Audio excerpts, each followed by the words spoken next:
에스겔 20장 33절에서 39절. 주 여호와의 말씀이니라. 내가 나의 삶을 두고 맹세하노니 내가 능한 손과 편팔로 분노를 쏟아 너희를 반드시 다스릴지라. 능한 손과 편팔로 분노를 쏟아 너희를 여러 나라에서 나오게 하며 너희의 흩어진 여러 지방에서 모아내고 너희를 인도하여 여러 나라 광야에 이르러 거기에서 너희를 대면하여 심판하되 내가 애굽 땅 광야에서 너희 조상들을 심판한 것 같이 너희를 심판하리라. 주 여호와의 말씀이니라. 내가 너희를 막대기 아래로 지나가게 하며 언약의 줄로 매려니와 너희 가운데서 반역하는 자와 내게 범죄하는 자를 모두 제하여 버릴지라. 그들을 그 머물러 살던 땅에서는 나오게 하여도 이스라엘 땅에는 들어가지 못하게 하리니 너희가 나는 여호와인 줄을 알리라. 주 여호와께서 이같이 말씀하셨느니라. 이스라엘 족속아, 너희가 내 말을 듣지 아니하려거든 가서 각각 그 우상을 섬기라. 그렇게 하려거든 이후에 다시는 너희 예물과 너희 우상들로 내 거룩한 이름을 더럽히지 말지니라.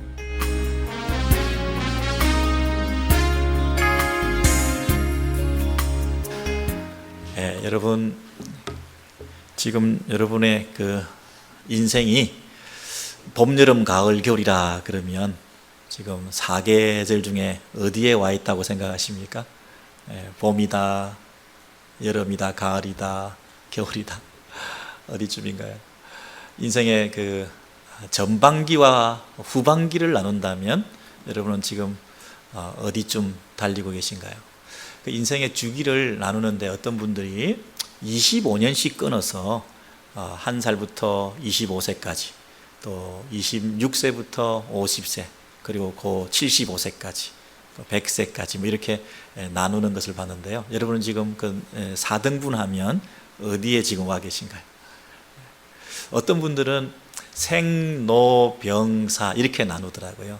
태어나서부터 살아가시는 학습하고 배우고 또 삶에 대해서 그 기초를 놓는 이런 과정을 통해서 한 25, 6부터는 여러분 좀 슬픈 얘기지만 늙기 시작한대요. 그래서 26세 이후에 노화를 시작해가지고요. 그리고 건강하고 젊었는데 어느덧 병이 나기 시작한대요. 안 아픈 데가 없고 여기저기 아프고 이제 지병을 가지게 되고 병원에 다니게 되고 뭐 약 먹고 이러면서 병하고 같이 살아가고요. 그러다가 이제 죽음의 단계로 이렇게 접어들게 되는 그런 스테이지가 또 있다고 하는데 여러분은 지금 어느 단계에 있으신가요? 어떤 분들은요, 그 의존의 시대, 의존의 시기다. 태어나면 그때부터 누군가에 의존하고 살잖아요. 그 어린 시절을 의존하고 누군가로부터 학습하고 배우면서 이렇게 살아가다가 그게 한 20년 정도 살다가 그 다음부터 독립하는 시기, 한 30년, 40년을 독립하고 내가 책임지고 내가 의무를 감당하고 내가 사회적인, 가정적인 책임을 감당하면서 독립적으로 살아가는 이런 시기가 한 3, 40년 있다가 그게 끝나고 나면 이제 일을 그만둔다든지 이제 결혼과 또 직장 생활을 이제 통해서 그런 독립적인 삶을 추구하다가 이제 그런 것을 내려놓게 되면서 직장을 그만두게 되고 오히려 어떤 성취의 시기가 시작된대요. 그래서 좀 더 완성도를 높여가고 인생에 보다 더 의미 있는 일을 해나가면서 그런 시기를 한 20년 이렇게 산대요. 그래서 한 60세 때부터 길게는 한 80세까지 성취와 완성을 이루어가는 그런 완숙미가 더 깊어가는 그런 삶을 살고요. 이제 나머지 한 10년 정도는 원래대로 돌아와서 의존의 시기를 살게 됩니다. 처음에 의존해서 태어나서 마지막에 결국 의존할 수밖에 없는 이런 시기를 살아간다 그러죠. 여러분 요즘 평균 수명이 늘어나는 바람에 유엔에서 이 연령의 주기를 좀 조정했는데요. 1살부터 17살까지가 미성년자의 시대고요. 18살 때부터 65세까지가 청년의 시대. 65세까지 청년이고요. 66세부터 79세까지가 중년이다 이렇게 얘기해요. 이제 막 청년의 시기를 지난 분들이 있으시죠. 이제 아직 청장년 시대를 보내고 있는데요. 그래서 이제 한 80세 때부터 99세, 100세 요 마지막이 이제 노년이다. 노년의 시기를 보내고 있어요. 여러분 어떠세요? 지금 어떤 스테이지에 와 계신가요? 여러분 그 연령으로 나누지 말고요. 시간적인 연대기적으로 나누지 말고 어떤 사건이 발생했다든가 아니면 환경이 좀 급격하게 바뀌었다든가 이런 걸 한번 나눠보시면 어때요? 미국에 오시기 전과 미국 오신 이후라든지 직장생활과 그 이후라든지 뭐 저 같은 경우에는 한국에 있을 때와 미국에 있을 때 또 한국에서도 뭐 신학교를 다닐 때와 다니기 전 아니면 뭐 큰 병을 앓기 전과 병을 앓은 이후 미국에 와서는 뭐 목회를 하기 전과 학생 때와 뭐 학교 다니고 나서 사역을 하게 된 때부터 아니면 뭐 오렌지 교회를 사역하기 전과 한 이후 뭐 이렇게 나눠볼 수 있지 않겠어요? 여러분 지금 나눠보시면 머리에 지금 뭐 어떤 연대 구분이 들어오시나요? 지금 어디쯤 와 계신가요? 굉장히 좀 서글픈 얘기지만 이 중반 이후를 넘어가고 있는 것을 우리가 알 수가 있습니다. 개인의 역사뿐 아니라 가정사 또는 우리 민족의 역사, 한 나라의 국가의 어떤 그 역사를 우리가 볼 때도 이게 뭐 쇠퇴기가 있고 완성기가 있고 전성기가 있고 막 시작하는 이런 태동기가 있고 뭐 그러지 않겠냐고요. 여러분 이스라엘 민족은 크게 네 등분으로 나누어서 하나님의 백성이 된 이스라엘이 처음에 하나님의 백성 된 줄도 모르고 있었던 애굽에서의 이스라엘이라는 시기가 있었어요. 애굽에서 노예 생활하던 이스라엘이 있었어요. 근데 그를 건져내셔서 이제 하나님의 백성으로서 새 출발하게 하시는 그런 기회가 또 있었죠. 그래서 이제 애굽에서 나오면 애굽에서 있던 이스라엘 첫 번째 단계, 두 번째로 나오면 어디 나왔나요? 광야에 이제 나오게 된 거죠. 광야에 1세대가 살았는데 그 1세대들이 다 죽고 이제 광야에서 또 다음 단계는 2세대가 살던 시기가 있었어요. 그렇죠? 지금 따라오고 계시죠? 광야의 1세대 그리고 광야의 2세대 그 다음에 광야 생활 청산하고 어디로 들어갔나요? 가나안에 들어갔어요. 가나안에 들어가서 살던 가나안의 시기가 있었어요. 다시 해볼게요. 첫 번째는 애굽에서의 이스라엘, 그 다음에 광야 1세대 이스라엘, 그리고 광야 2세대 이스라엘, 그 다음에 가나안에 살던 이스라엘, 이렇게 크게 넷으로 나눌 수가 있어요. 이건 제가 나눈 게 아니고요. 에스겔 선지자가 나눴고 또 하나님의 관점으로 이 역사를 시대 구분을 하게 된 거죠. 왜냐하면요, 이 역사라고 하는 것은 굉장히 주관적인 시대 구분과 시대를 내 입장에서 해석하기 쉽거든요. 여러분 역사는 사건을 기록했다는 면에서는 굉장히 객관성을 가지고 있지만 그 역사를 역사가의 사관으로 관점으로 기록한다는 면에서는 굉장히 주관성을 가지고 있는 거예요. 객관적인 사실을 주관적인 입장에서 기록한 것이 역사라고요. 그러니까 역사는 아무리 객관성을 가지려고 해도 절대로 완전한 객관성을 가질 수가 없어. 왜? 내가 쓰는 사람이 주관적인 이념과 가치관과 세계관을 가지고 나름대로 글을 쓰고 있으니까. 그래서 랑케라고 하는 역사가는 이렇게 말을 했어요. 야, 내가 이거 객관적인 역사를 제대로 쓰기 위해서는 나를 완전히 제거해야 되는 거구나. 정말 제대로 된 역사를 쓰기 위해서는 나를 완전히 제거해야 되겠다. 내가 없어져야 이 역사를 제대로 객관적으로 쓸 수 있기 때문에 그래요. 그래서 여러분, 우리의 삶을 지금 어떤 단계에 와 있는가?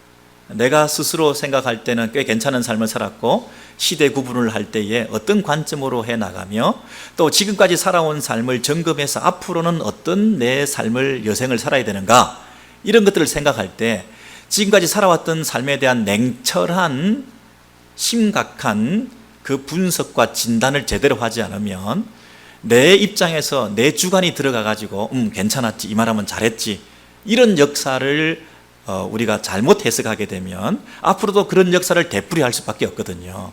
근데 하나님께서 지금 나의 살아왔던 과거를, 시대를 나눠주면서 이때는 그랬네, 그 다음엔 또 이랬네, 그리고 내가 보기 때는 이게 문제였네 하고 제대로 진단하고 분석해서 그 하나님 앞에서 내가 이런 삶을 살았구나라고 역사 해석을 제대로 하면 앞으로 남은 역사가 소중하고 또 의미가 있을 수 있고 소망이 있을 수 있는데, 이게 제대로 안 되면 또 그런 역사를 되풀이할 수밖에 없는 거 아니겠어요? 그래서 이 객관성을 가지는 역사 해석을 하기 위해서, 그리고 우리가 상대방을 또는 자녀들을 또는 이 사역자가 성도들을 섬길 때에 저 집사님, 저 장로님, 저 권사님이 살아온 삶을 이렇게 얘기를 들어볼 때 이게 문제가 될 것 같은데, 역사를 제대로 판단하고 분석해 줘야 새로운 역사를 이루어갈 수 있을 것 같은데, 그런 눈이 없어가지고는 사역도 상담도 이건 부질없는 짓이 되기가 쉬울 거 아니겠어요? 그래서 조금 아프지만 하나님의 관점에서 이 역사를 제대로 볼 수 있는 눈을 키워주면 그것이 자기에게도 도움이 되고 또 우리 주변에도 사역에도 큰 도움이 될 수 있을 것 같아 하는 생각으로 오늘 이 말씀 보세요. 이스라엘 역사를 하나님께서 어떻게 보고 있는지 첫 번째 스테이지를 여러분 보시겠습니다. 20장 8절 9절은 어디에 있는 이스라엘? 광야에 있는 이스라엘입니다. 광야에 있는 이스라엘은 어떤 상태인가 보겠습니다. 그들이 내게 반역하여 그들의 눈을 끄는 바 가정한 것을 버리지 아니하며 애굽의 우상들을 떠나지 아니하므로, 지금 어디에 있나 이스라엘 백성들이? 애굽에 있습니다. 그죠? 애굽에서 그들의 눈을 끄는 바 가정한 것을 버리지 않는다. 이스라엘 백성들이 어떻게 살고 있습니까? 그들의 눈이 이끌리는 대로 살고 있습니다. 그들이 뭔가를 봤는데 거기에 딱 탐닉되고 그것에 대해서 마음이 끌려가지고 거기에 절하고 거기에 중독되고 거기에 마음을 두고 살았다는 거예요. 그래서 그 애굽의 우상들을 떠나지 아니하므로 내 눈을 뗄 수가 없다는 거예요. 그리고 거기에서 발길을 돌이킬 수가 없다는 거예요. 그 애굽의 우상들이 우리에게 제공해주는 안위와 행복과 미래에 대해서 관심을 많이 가지고 있다는 거예요. 그래서 그 애굽의 우상들이 원하는 대로 내가 절하고 섬기고 있다는 거죠. 이스라엘 백성들이 애굽에 살 때에 애굽의 우상들에게 빠져서 살고 있었습니다. 그래서 하나님께서 그 애굽 땅에서 그들에게 뭐를 쏟아 부으셔요? 진노를 쏟아 부으시겠다. 나의 분노를 쏟아 부으시겠다. 이렇게 말씀하셨다는 거예요. 당연하죠. 이스라엘 백성은 하나님의 백성인데 애굽 땅에 있는 이스라엘은 우상을 섬기고 있었으니까 그 애굽 땅에는 이스라엘에게 내릴 수 있는 것은 뭐냐면 하나님의 진노밖에 없죠. 그렇죠. 그런데 그 다음에 접속사가 뭐냐면 뭐라고 되어 있나요? 앞에 보시면 뭐예요? 그러나 하나님의 진노밖에 없는 이스라엘 백성들에게 그러나 뭐가 임했다고요? 하나님께서 말씀하시기를 내가 그들에게 나타나 그들을 애굽 땅에서 인도하여 내었나니 그랬습니다. 여러분, 애굽 땅에서 진노를 받고 멸절될 수밖에 없는 이스라엘에게 그러나 하나님께서 은혜를 베푸셔서 그들을 애굽 땅에서 인도하여 내었다 그랬습니다. 저를 보십시오. 하나님께서 심판하리라 저주하리라 이렇게 마음을 먹으셨는데 그 마음을 바꾸신 이유가 뭐예요? 그 결정을 시행하는 것을 유보하신 게 뭐예요? 그 심판을 하지 않고 다른 행동을 하신 이유가 뭐예요? 저와 여러분이 어떤 결정을 해놓고 그것을 바꾸게 될 때는 어떤 때 그걸 하게 되나요? 어떤 사람과의 관계 속에서 내가 저 사람에 대해서 이런 마음을 탁 먹었는데 그걸 안 하기로 했을 때 그 이유가 뭔가요? 첫 번째, 상대방이 갑자기 불쌍하게 보였어요. 그래서 내가 참아야지 그냥. 상대방이 갑자기 불쌍하게 보였어. 그럴 수가 있겠죠. 두 번째, 내가 그렇게 하기로 한 것이 섣부른 결정이었나? 잘못된 결정이었나? 조금 더 심사숙고 해봐야 되겠다 하고 그 결정 시행을 유보할 수 있어요. 세 번째, 내가 똑같은 사람 되니까 내가 참아줌으로써 내가 더 그 사람에 대한 관대함을 보여서 내가 용서해주고 다시 한번 기회를 준 사람으로 내가 평가받고 싶어. 갑자기 내가 심판하는 것보다 내가 더 관대한 사람으로 상대방에게 평가받는 것이 더 중요해. 그래서 내가 참아주기로 했어. 여러분, 그런 이유로 하나님께서 이스라엘에게 갑자기 불쌍해 보였어. 그리고 내가 섣부른 결정했나 보다, 아니면 내가 더 칭찬받는 사람 되기 위해서 같은 레벨에서 같이 공격하고 또 진노하고 이러는 게 수준이 안 맞으니까 내가 참아주지 뭐 이런 차원에서 그렇게 했나요? 오늘 본문을 보니까 그렇게 하신 게 아니라 이는 내 이름을 위함이라 이렇게 말씀하셨어요. 내 이름은 하나님의 이름, 하나님의 명예, 하나님의 평판을 위해서 그랬다 이렇게 말씀하셔요.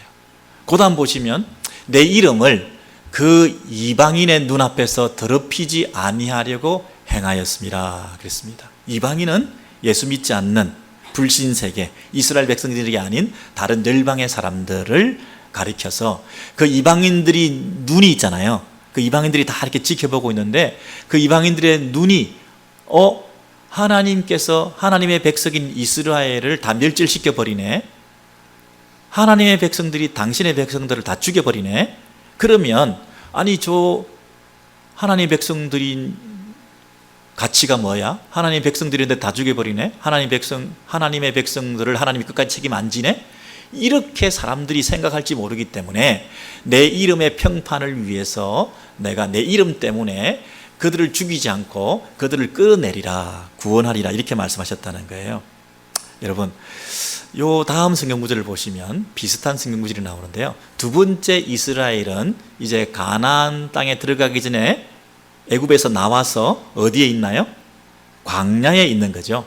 자, 13절부터 보시면 이스라엘 족속이 광야에서 내가 반역하여 나의 율례를 준행하지 내게 반역하여 나의 율례를 준행하지 아니하며 나의 규례를 멸시하였고 나의 안식일을 크게 더럽혔으므로 내가 내 분노를 광야에서 그들에게 쏟아 멸하리라 하였으나의 접속사가 뭐가 들어갔나요? 그러나. 자, 지금 이스라엘은 어디에 있나요? 애굽에 있지 않고 애굽에서 나와가지고 광야에 있습니다. 근데 광야에 있는 이스라엘 백성들은 뭘 하나요? 하나님께 반역했습니다. 하나님께 반역한 얘가 율례를 준행하지 아니하고 규례를 멸시하였고 나의 안식일을 크게 더럽혔기 때문에 그들에게 이제 남아있는 건 뭔가요? 하나님의 진노와 심판과 분노밖에 없는 거죠. 당연히 분노하시고 진노하셔서 광야에서 이스라엘은 다 멸절해야 마땅하죠. 그러나 하나님께서 또 뭐를 위하여? 내 이름을 위하여 내가 진노하기로 했지만 그렇게 하지 않고 달리 행하셔서 그들을 인도하여 내는 것을, 출애굽해서 건져내는 것을 사람들이 다 봤을 텐데 실컷 건져내가지고 또 광야에서 쓰러뜨려 죽여버리면 왜 그들을 건져내셨냐? 책임도 끝까지 안 지면서 이렇게 하나님이 욕먹을까봐 내 이름을 더럽히지 않게 하기 위해서 죽어 마땅한 그들을 광야에서 그냥 살려두셨다는 거예요. 이해가 되십니까? 여러분, 안식일을 더럽혔다, 광야에서 안식일을 지키지 않았다, 이게 무슨 뜻일까요? 이게 날짜를 하루 지키지 않았다 이런 뜻인가요? 오늘 우리가 주일에 와서 예배를 드리는데요, 이런 안식일을 지키고 주일을 지키는 것이 무슨 그렇게 큰 의미가 있는지요? 바쁘면 못 올 수도 있고 급하면 못 올 수도 있고 그런 건데 이렇게 함께 나와서 예배 드리는 게 무슨 큰 의미가 있다고 그게 이렇게 죽이고 살리고 하는 문제가 될 수 있을지 여러분 이해가 되시나요? 하나님께서 이스라엘 백성이 하나님 백성됨을 가장 잘 드러내는 징표로서 안식일을 지키라 이렇게 말씀하셨다는 거예요. 그게 무슨 말이냐면 애굽에 있을 때 이스라엘 백성들은 애굽이 주인이었습니다. 이스라엘이 자신의 캘린더와 자신의 이 스케줄을 가지지 못했습니다. 노예 생활할 때 종된 노예들은 누구의 스케줄대로 움직여야 되나요? 주인의 명령대로 움직여야 됩니다. 주인이 그 포로된 자들을 향해서 이스라엘 백성들에게 말합니다. 자, 가서 일해라. 또 일해라. 아침에 일해라. 점심때 일해라. 잠깐 쉴래? 그리고 이날은 더 일하고 밤에도 와서 일하고 그리고 잠깐 쉴래? 또 일해라. 주인이 마음대로 시키는 대로 주인의 종로로 할 수밖에 없는 이스라엘 백성들이었습니다. 그런데 그 이스라엘을 건져내셔서 하나님께서 새로운 법을 주셨어요. 안식일을 지켜라. 이제 여러분, 새로운 주인을 섬기게 된 이스라엘 백성들은 새로운 캘린더를 가지게 된 거예요. 새로운 스케줄을 따라서 움직이게 되는 거예요. 이스라엘 백성들을 건지신 분은 그냥 애굽의 신이나 이스라엘의 민족 신 정도가 아니라 이스라엘을 건지신 분은 어떤 분인 거예요? 창조주신 거예요. 창조주이신 그분은 천지를 창조하실 때 여섯 동안 일하시고 하루를 일곱째 날 안식하신 분이에요. 그래서 일곱째 날 우리들과 동일하게 당신의 백성들은 그 안식에 참여하라 그랬습니다. 너희는 일할 필요가 없다. 내가 다 해놓은 것을 즐기라, 누리라. 내가 두 손 들고 일하지 않음으로써 하나님이 다 하신다는 것을 믿으라. 네가 열심히 뛰어다니면서 일한 것보다 오히려 그 안식일에 두 손 들고 쉬면서 하나님을 바라보는 것이 네 인생의 복인 줄 믿는다. 이게 내 테이블이고 내 인생의 스케줄이고 내 캘린더다. 이렇게 말씀하시면서 네가 그 하나님의 백성이라면 이 안식일을 지킴을 통해서 내 백성됨을 세상에 잘 드러내 보여라. 이렇게 말씀하신 거죠.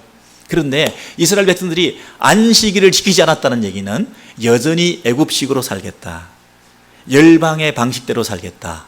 그리고 내 방식으로 살겠다는 거죠. 내 스케줄대로 살겠다는 것입니다. 내가 달력에 표시한 대로 살겠다는 것입니다. 오늘은 급하니까 못 나가고 내일은 바쁘니까 못 나가고 오늘은 안식일인데도 내가 할 수 없는 일이 만 가지나 되어서 못 나가고 그러면서 안식일을 지키지 않음으로써 나는 내 스케줄대로 살겠다는 것입니다. 그렇게 살아갈 때에 너는 내 백성이 아니다.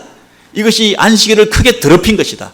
나를 하나 안 지킨 게 아니라 나를 거부한 것이다. 내 백성됨을 거부한 것이다. 너는 내 백성 아니고 나는 너의 하나님 아닌 결과가 아니냐. 그러므로 내가 너를 벌할 수밖에 없다. 내 백성이 아니고 내 백성이 아니라고 하는 너를 내가 끝까지 책임질 이유가 없지 않느냐. 내가 출애굽에서 건져내 왔지만 그러나 이곳에서 네가 해야 될 일은 하나님을 제대로 섬기는 건 아니냐. 내가 애굽에서 너를 끌고 나온 것은 이 광야에 던져서라도 그 애굽의 화려한 문화와 문명 속에서 네가 마음을 뺏기고 눈이 뺏겨가지고 그것에 침잠하고 그 마음을 그곳에서 빠져있는 너 상태를 건져내어서 아무것도 없는 광야에 뒀어라도 나만을 섬기는 것을 기대하기 위해서 끄집어내어 온 것 아니냐. 네가 애굽에 있는 것이 좋으냐, 광야에서 나와 함께 있는 게 좋으냐. 애굽의 바로 왕은 이스라엘이 나간다고 하니까 끝까지 나가지 못하게 막으면서 요 애굽 근처에 있으라. 그리고 하나님을 섬기는 거 좋다. 그 애굽의 근처에서 요까지만 요 바운더리 안에서만 있다가 여기서 너희들 하나님 섬겨라. 이렇게까지 하면서 유혹했지만 하나님께서는 이 근처에 있어서는 안 된다. 내가 너를 빼내와 가지고 강나에 저 멀리 던졌어라도 이 애굽의 신들로부터 멀어지게 만들겠다. 애굽의 우상들로부터 네가 정을 떼게 만들겠다. 끄집어내서라도 여기서 광야의 한복판에서 아무것도 없는 가운데서라도 나만 섬기는 백성이 되라. 안식일을 지키라. 그렇게 말씀하셨음에도 불구하고 이스라엘 백성들은 끊임없이 애굽으로 돌아가겠다. 끊임없이 하나님만으로 만족할 수 없습니다. 그래서 이 광야에는 이스라엘 백성들에게 임할 것은 뭐밖에 없다고요? 분노와 하나님의 진노밖에 없는 거죠. 그럼에도 불구하고 하나님께서 그렇게 멸절되어도 마땅함에도 불구하고 그러나 내가 내 이름을 위하여 내가 그렇게 행하지 않겠다. 이렇게 말씀하셨죠. 그래서 그 1세대들을 다 쓸어버리시고 이제 광야에서 이스라엘의 2세대들이 남아 있습니다. 그 다음 성경구절을 보시면 이제 내가 광야에서, 이스라엘은 지금 어디에 있나요? 광야에 있습니다. 광야에 있습니다. 여전히. 근데 그 자손에게 말하는 것입니다. 너희 조상들의 율례를 따르지 말며 우상들로 스스로 더럽히지 말라. 그러나 그들의 자손이 내게 반역하여 내 율례를 따르지 않으며 내 안식일을 더럽힌지라. 여러분, 조상들이 금방 하나님 앞에 반역했는데요, 그 다음 자손들도 조상들처럼 따르지 말라고 했는데도 불구하고 그 자손들이 2세대들도 여전히 내게 반역하여 율례를 행하지 않고 안식일을 지키지 않았기 때문에 이에 내가 뭐 해야 됩니까? 광야에서 그들에게 내 분노를 쏟으며 내 진노를 쏟아 부을 수밖에 없는 거죠. 그러나 광야 1세대에게도 광야 2세대에게도 진노밖에 남은 것이 없지만, 그러나 하나님의 무한하신 자비와 긍휼 때문에, 그러나 내가 내 이름을 위하여 내 손을 막아 심판과 저주의 이 손을 스스로 막으셔서 내가 결정한 것 말고 다르게 행하였나니, 내가 그들을 인도하여 내는 것을 본 여러 나라 앞에서 내 이름을 더럽히지 아니하려 하였음이로다.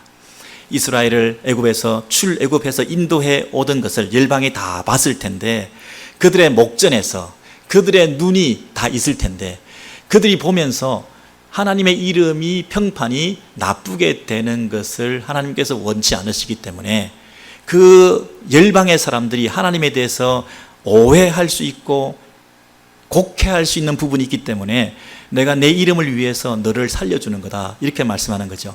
네가 불쌍해서도 아니고 또 내가 결정을 잘못해서도 아니고, 한 가지 이유가 있다면 사람들이 보고 있으니까, 열방이 나의 판단과 결정을 보고 있으니까 내 이름을 위해서 나는 너희들을 살려준다, 이렇게 말씀하시는 거거든요. 여러분 어떻게 오늘까지 여기까지 지금 보셨나요? 자칫 잘못 생각하면 하나님께서는 남의 눈을 굉장히 많이 의식하는 분으로 생각이 되죠. 여러분 관계 속에서 자꾸 다투게 되는 이유 중에 한 가지가 뭐냐면, 다른 사람이 어떻게 생각할지 모르니까 좀 이렇게 해라 그러면 상대방이 뭐라고 얘기를 하죠? 남의 눈이 뭐 그렇게 중요해, 우리는 우리 식으로 살면 되지. 맨날 그러잖아요. 뭐 남의 눈을 의식해서. 여러분 저 같은 경우도 목회자가 되다 보니까 목사님이 이러면 안 되지, 교회가 이러면 안 되지, 또는 사람들 앞에서 내가 이렇게 판단받으면 안 되지, 이렇게 얘기하는 것은 이중적인, 이율배반적인, 야누스적인 이런 이중인격적인 이런 삶을 살기 위해서라기보다는 혹시 덕을 끼치지 않을까 봐 조심하는 그런 부분도 있잖아요. 그 사람이 시험 들까 봐 내 진심은 아니지만 조금 위선적인 삶을 살 수도 있는 이런 것도 잠시 있을 수도 있잖아요. 그런 부분에서 이게 굉장히 델리케이트한 문제인데요. 아니 하나님께서도 이런 식으로 매사에 판단하고 결정하신다는 거예요. 정치인들처럼요, 기업인들처럼요. 여러분 기업인들은요, 자기의 그 상품이 아무리 생산하는 상품이 좋다 하더라도, 품질이 좋다 하더라도 기업 이미지를 제고해 놓지 않으면, 기업의 어떤 평판이 나쁘면 사람들이 물건은 좋아도 안 사거든요. 심지어 불매운동 해버리잖아요. 국가 브랜드도 마찬가지잖아요. 한 나라가 미우면 그 나라 제품이 아무리 좋아도 그 나라 제품은 안 사잖아요. 그런 식의 이 평판을 관리하기 위해서 하나님께서 그런 관리를 하고 계시는 건가? 정치인들이 득표에 도움되니까 이렇게 사람들에게 자기 관리를 하고 이미지를 관리하면서 이 표를 끌어모으기 위해서 이렇게 정치인들이 하는 그런 행태를 하나님께서도 지금 하고 계시는가? 하나님께서 지금 이렇게 하기로 결정하셨는데 한 번도 아니고 두 번, 세 번씩이나 계속해서 죽어 마땅한 이스라엘 백성들을 죽이지 않고 결정을 미루시고 심판을 유보하시면서 그 이유를 뭐라고 얘기하냐면, 사람들이 보고 있잖아, 이렇게 얘기를 한단 말이에요. 그러니 하나님이 이상하신 분이잖아요. 한번 일관성을 가지고 한다고 했으면 하시는 분을 우리는 좋아하는데요, 한다고 했다가 안 한다 그러고, 그 안 하는 이유가 사람들 보고 있잖아 이렇게 얘기하니까, 아니 하나님이 뭐 사람들 눈치나 살피시는 이런 하나님이 세상에 어디 있겠어요? 이해가 되지 않지 않습니까? 어떤 그 정치인이요,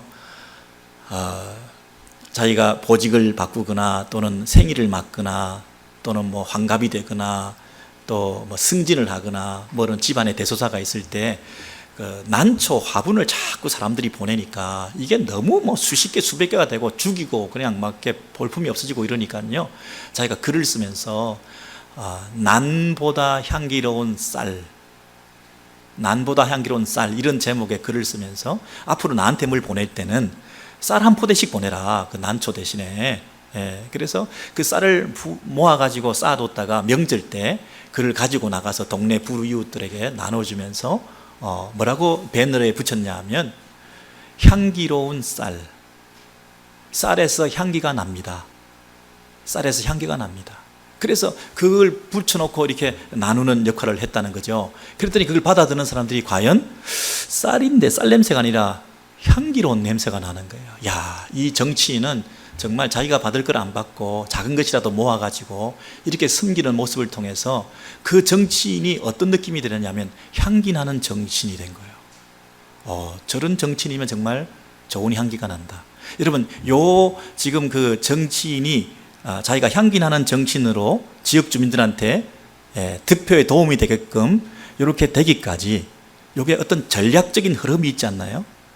일관적으로 하나의 목표를 향해서 그 관리를, 평판 관리를 잘 해오기 위해서 처음에 어떻게 했다고요? 이 편지를 쓰고 난보다 향기로운 쌀에서 향기가 납니다. 이런 어떤 그 이미지를 만들면서 결국 자기가 어떤 사람으로 향기 나는 정치인 이렇게 만든 거잖아요. 이게 전략적인 접근이 있는 거거든요, 분명히. 그렇지 않습니까? 하나님이 이런 분이신가요? 이 질문에 대해서 제가 단언하기를 그렇다는 거예요.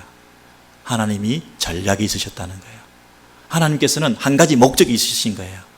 득표에 도움이 된다면 그 득표가 뭔가요? 하나님 나라의 입성이죠.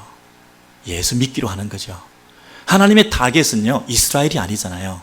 하나님의 목적은, 최종 목적은 열방이 구원받는 거잖아요. 열방에서 하나님의 백성으로 돌아오는 것이 중요하잖아요.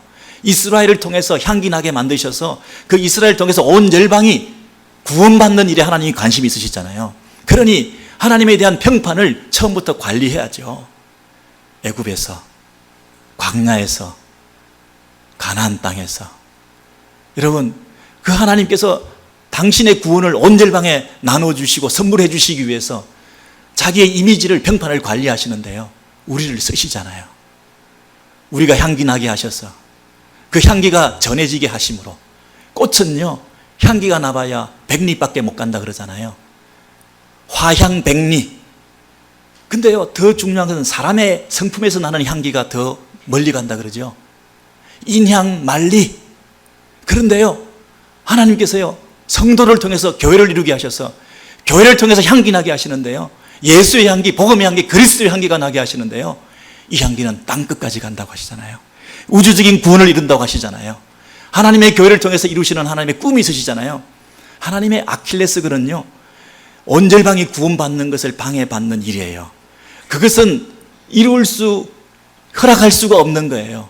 한 영혼이라도 열방의 이방 땅에 사람들이 구원받기 위해서는, 그게 블레셋이 되었든, 그게 아시리아가 되었든, 그게 우리를 죽이는 바벨론이 되었든, 이 세상의 열방 가운데서 우리도 모르게 동화되어가는, 애굽에 빠져서 동화되어가고 애굽화되어가는 백성들을 하나님께서 여호와를 믿는 하나님의 백성으로 만드시기 위해서 건져내어서라도, 그리고 광야에서 열방들 속에, 틈바구니 속에 있는 그들 가운데 열방을 닮아가는, 우상을 섬기고 안식일을 지키지 않는 그들을 향해서 하나님께서 끌어내셔가지고요, 하나님의 백성 되게 만드셔서 그들로 하여금 향기 나게 만드셔서 온 열방의 그 향기가 땅끝까지 흘러넘치게 만들어서 결국에는 예수 그리스도 안에서 인간이 범죄하고 또 범죄하고 반역하고 또 반역할 수밖에 없는 진노와 심판의 그 어두운 그림자에 드리워져 있는 이 인생과 이 세상 온 천지 만물에 하나님의 복음의 빛이 비추어 주심으로 말미암아 복음의 향기가 드리워지게 하심을 통해서 온 열방에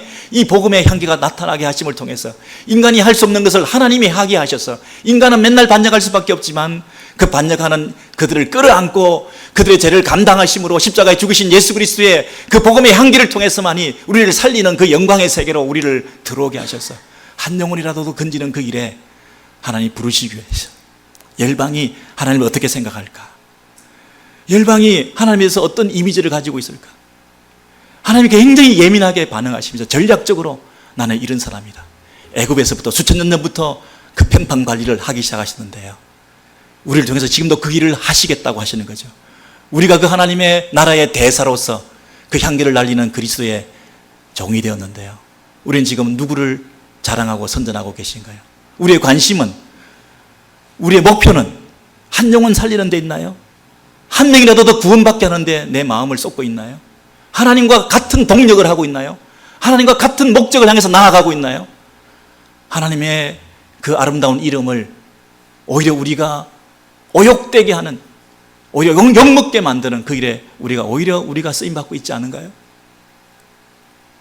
이스라엘 백성이 애굽에서 그런 반역의 삶을 살았지만 하나님께서 그 애굽에서 다 그 땅에서 죽어 마땅한데도 그들을 건져내셔서 은혜로, 그러나 건져내셔서 광야에 두시고 장소적으로 공간적으로 끌어내셔서 분리시켜 가지고 광야에다 끌어놨는데도 계속해서 반역했던 그들을 시간적으로 2세대 1세대 다음에 2세대 40년이 지나가지고 또 그 이스라엘이 또 반역하는 2세대들을 그대로 심판에도 마땅한데도 그 광야에서 다 쓰러지지 않게 만드셔서 그들을 다시 살리셔가지고 다시 가나안으로 약속하신 그 땅으로 들어가게 하셔서 또 가나안 땅에서 기회를 주시는 거죠.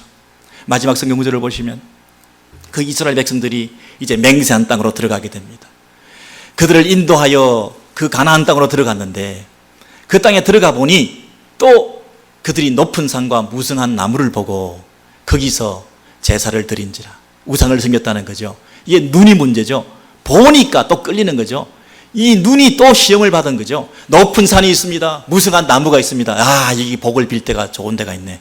또 우상에게 절하고 복을 달라고 구복적인 신앙을 가지고. 여러분, 이 이스라엘이 똑같은 짓을, 반역하는 짓을 또 하고 있는데요. 너희가 조상을 따라 오늘까지, 여러분, 이 조상들이 하는 가나안에 들어가 가지고 우상 숭배했던, 반역했던 그 일들을 언제까지 하고 있다고요? 오늘까지. 오늘이 언젠가요? 오늘까지가 언젠가요? 이 에스겔서가 20장이 지금 누구에게 주어진 글인가요? 바벨론 땅에 있는 포로 생활하고 있는 이스라엘 백성들이잖아요. 가나안 땅에서 반역해서 하나님의 벌을 받아서 그들이 포로 되어서 가나안에서 쫓겨나가지고 지금 바벨론 땅에 가서 포로 생활하고 있는데 그 오늘까지 너희 포로된 바벨론 땅에 있는 이스라엘 백성 너희도 똑같이 바벨론 땅에서 또 우상을 섬기고 있는 거예요. 가나안에서 가나안화 되어가지고 하나님의 백성답게 살지 못하고 가나안 땅에 동화되어서 살던 그들이 다시 포로되어서 바벨론 땅에 갔는데 바벨론 땅에서 또 바벨론화 되어서 바벨론 땅에 있는 사람들처럼 살고 있으니 이스라엘 백성들이 하는 그 행태를 보시고 하나님께서 그들을 벌하시겠다고, 내가 분노를 쏟아 너희를 심판하리라, 이렇게 말씀하셨어요. 근데요, 하나님께서 여기서 대반전을 일으키셔서 내가 너희를 향기로 받고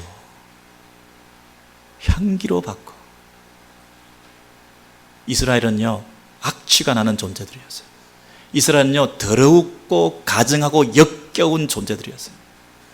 이스라엘은요 냄새가 났어요. 가까이 가기도 싫은 더러운 인생들이었어요. 소망이 없는 인생들이었어요. 애굽에서 종살이 하면서도 애굽에서 우상을 섬기고 애굽에서 나와서도 하나님 섬기지 않고 그 조상들이 하던 그대로 배워서 다음 세대도 그렇게 하고 430년을 지나고 40년을 지나고 또 세월을 지나고 또 세월을 지나도 이스라엘의 역사에는 반역밖에 할 줄 모르는 이스라엘이었어요. 냄새나는 잿덩어리였어요. 우리가 80년을 살았으면 80년 묵은 죄인인 거죠. 100년을 살아서는 100년 묵은 죄인이죠. 성화의 가능성이라고는 전혀 없는, 그리고 신학교 가기 전에도 죄인이었고 신학교 간 이후에도 죄인이었고 시대를 아무리 사등분으로 쪼개봐도 내 전성기가 있고 화려한 시기가 있었고 황금기가 있었고 그런 게 아무리 생각을 해봐도 그때도 죄인이고 저때도 죄인이고, 사람들이 볼 때는 화려한 세월을 살았지 몰라지만 사람들이 볼 때는 박수를 받는 세월을 살았을지 모르지만 여러분의 삶을 사람들이 평가해 볼 때는 괜찮은 삶을 살았다고 스스로 자유할지 모르지만 하나님 보실 때 여러분의 그 시대 구분을 봐도 잿덩어리인데요, 모순덩어리인데요, 죽어 마땅하고 멸절당해 마땅한데요, 하나님께서 은혜로 그러나 하나님께서 피할 길을 내시고 여기까지 우리를 인도해 주셨는데요, 그 하나님께서 이제 우리를 향기로 바꿔, 우리는 악취나는 것들인데요, 저와 여러분은 혐오스러운 것들인데요, 하나님께서 우리를 향기로 바꿔 예수로 다 덮어주셨어, 십자가로 다 덮어주셨어, 보혈로 다 덮어주셨어, 우리를 향기 나게 하셨어요. 이제 우리를 통해서 교회 시대가 개막되고 우리가 할 수 없는 것을 하나님이 하셨어. 우리의 소망 없음을 하나님 안에서 새로운 기대와 바램과 소망을 가지고 새 인생을 살게 해주셔서 하나님께서 받아주시고 향기로 받아주심으로 말미암아 이제 우리의 이 향기나는 삶을 통하여 내 거룩함을, 하나님의 거룩하심을 여러 나라의 목전에서 나타낼 것이라.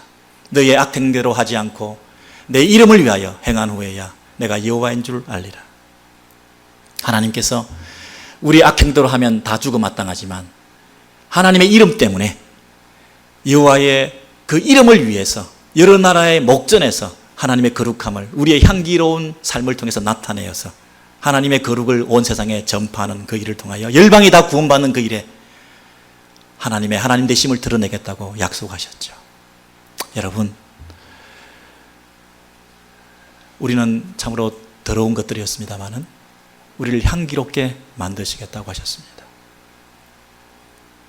우리는 가능성이 없는 것들이었지만 하나님 앞에 쓰임 받을 수 있는 그런 은혜가 임했다고 말씀하시는 것이죠. 우리는 인생이 끝났다고 생각했는데 하나님께서 그 가운데서 당신의 일을 이루고 가시는 출발점으로 삼으신다고 말씀하시죠. 여러 나라의 목전에서 이 말씀에 기억하십시오. 그동안은 평판 관리를 하는데요, 여러 나라 사람들이 눈에 보고 있기 때문에 내가 그렇게 할 수 없다고 얘기하셨잖아요.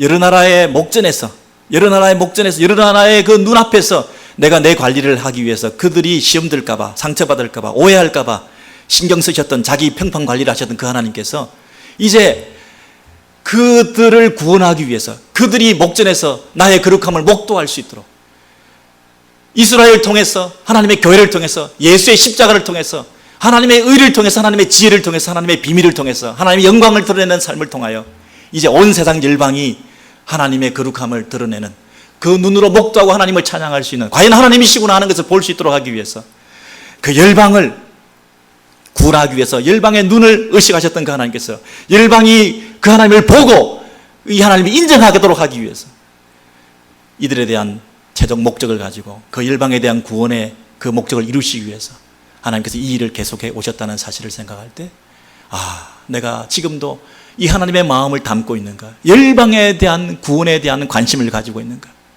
세상 사람들이 나를 뭐라고 한다 할지라도 내가 잘되고 형통할 때 하나님 섬기고 하나님 찬양할 수 있지만, 내가 힘들고 아프고 괴롭고 고통을 당하는 여러 가지 죽을 것 같은 이런 상황 속에서 세상에서 가장 큰 불행을 당한 내 삶 가운데서도 세상 사람들이 우리를 조롱하고 멸시한다 할지라도 하나님을 욕되게 하지 않고 하나님의 이름을 더럽히지 않고 내가 끝까지 믿음을 지키고 하나님의 주권과 섭리를 인정하고 하나님을 찬양하는 삶을 통해서 열방의 사람들이 그분의 목전에서 하나님은 살아계시구나, 나를 통하여 하나님의 거룩이 드러나고 어려운 가운데서도 하나님을 섬기는 내 모습을 통해서 세상 사람들이 하나님께로 돌아오는, 과연 하나님 믿는 사람이 이 어려운 상황 속에서도 하나님을 예배하는 모습을 통하여 하나님은 살아계시구나, 한 영혼이라도 하나님께로 돌아오는 그 일에 내가 향기가 돼서 쓰임받을 수가 있다면, 하나님이여 감사합니다. 짧디 짧은 인생 엄청난 불행을 당하고 어려움을 당했지만, 그러나 하나님, 내가 하나님 예배하기를 원합니다. 그래서 이 예배를 통하여 향기가 돼서 온 세상 열방 가운데 하나님의 거룩함이 드러나기를 원합니다. 내가 믿는 하나님이 자랑되기를 원합니다. 내가 섬기는 이 하나님이 살아계심을 그들도 느끼게 되기를 원합니다.